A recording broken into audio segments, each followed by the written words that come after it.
Magandang araw mga ate at kuya. Tara, magluto tayo ng ginisang upo. Mag-prepare tayo ng kaninang baboy sa isang lutuan. Nasa sayo kung gaano kadaming kaninang baboy at anong klaseng hiwa ang gagawin mo sa kaninang baboy. Ako yan ang ginawa ko pahaba. Ilagay mo to sa isang lalagyan o lutuan.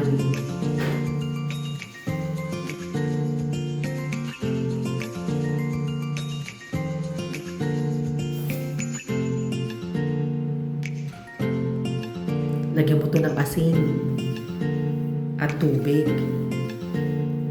Katantama lang yung tubig na ilalagay mo para lang lumambot yung karne ng baboy.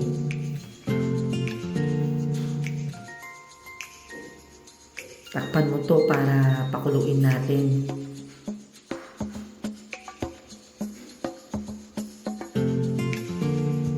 Pag tuyo na yung tubig ng pinakuluan mo karne ng baboy, haluin mo ito para hindi magdikit-dikit sa lutuan mo. Tapos lagyan mo ng konting mantika.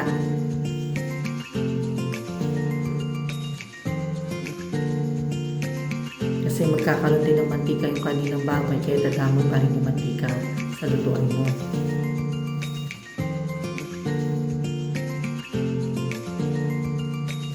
Medyo ingat ka lang ha sa pagpipirito ng kaninang baboy kasi baka matalsikan ka ng mantika. Pag medyo golden brown na yung kaninang baboy mo at luto na to, i-set aside mo sa isang lalagyan. Tapos yung natirang mantika, yun ang gagamitin natin sa paggisa. Ayan, luto na ang kaninang baboy.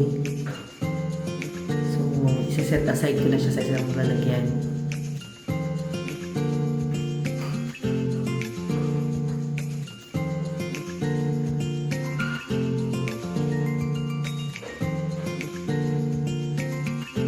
Ayan, yan yung mantika na naiwan sa pagpirito natin ng kaninang baboy.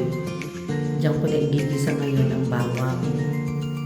Nasa sayo kung gaano kadaming bawang ang gusto mong igisa sa kanin ng baboy na natirang mantika.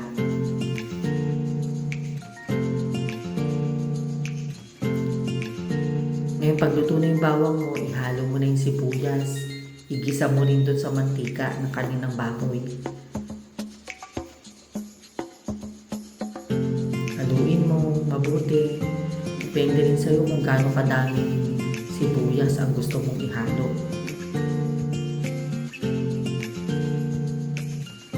Mabilis lang namang igisa ang bawang at sibuyas. Pagluto na ito,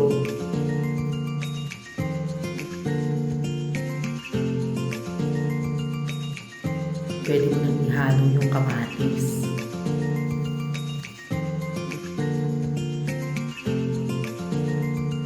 Nasa sayo din kung gaano kadaming kamatis ang gusto mong ilagay at igisa. Pero mas maraming kamatis, mas masarap ang ginisang upo na iluluto mo. Yun ang secret sa paggigisa, yung maraming kamatis. Haluin mo ito.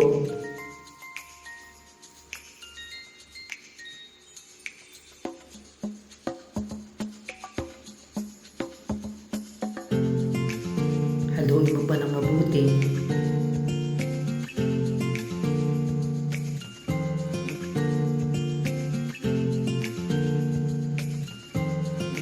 Lagyan mo ng pepper o paminta.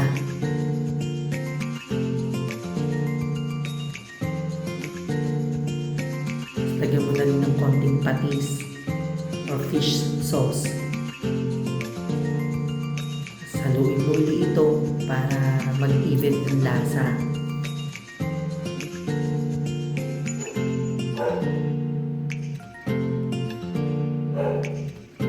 Tapos pakuluin mo para kumatas yung kamatis.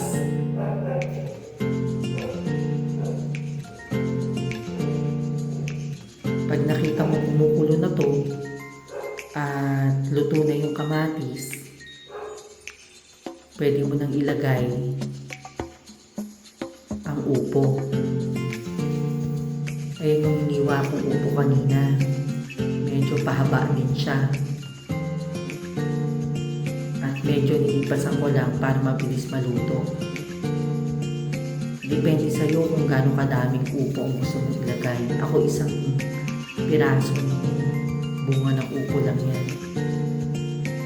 Na katamtaman ng laki. So hinalo ko na siya dun sa ginisang kamatis.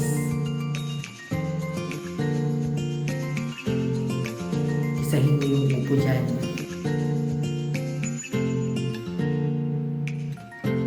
Pag nahalo mo ng mabuti,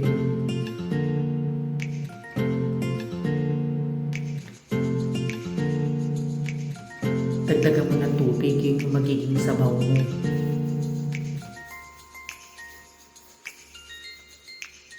Mabilis lang naman maluto ang upo, kaya huwag mo masyadong pakuluin kasi baka malusak naman ang upo. Depende sa'yo kung gaano kadaming tubig ang gusto mong ilagay, tansyahin mo na lang. Tapos lagyan mo to ng big cubes, pampalasa.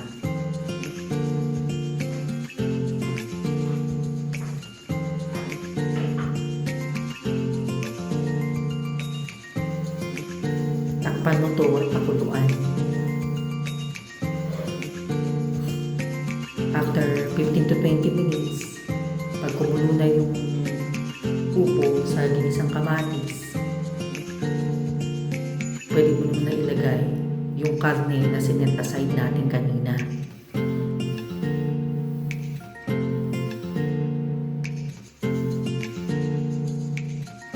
Ayan.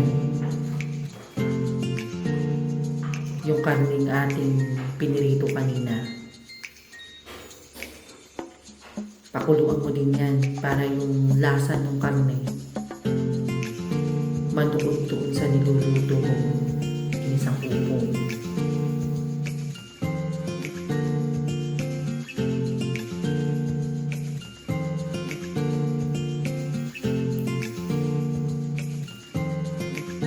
Pakuluin mo lang itong mabuti. Ayan, luto na ang ating ginisang upo mga ate at kuya. Mabilis at simple lang ng lutuin, lalo na kung nagmamadali kang magluto.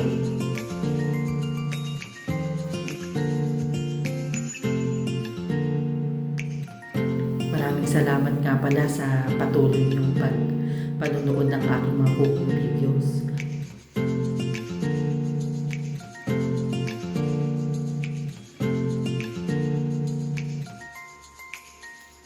At maraming salamat din sa walang sawa ninyong pagsuporta sa akin. Like, subscribe, and comment sa aking cooking videos. Masarap ang ginisang upo kung meron kang bangus or kahit na anong piniritong isda, mga ate at kuya. Hanggang sa muli mga ate at kuya, tara kain na tayo ng ginisang upo.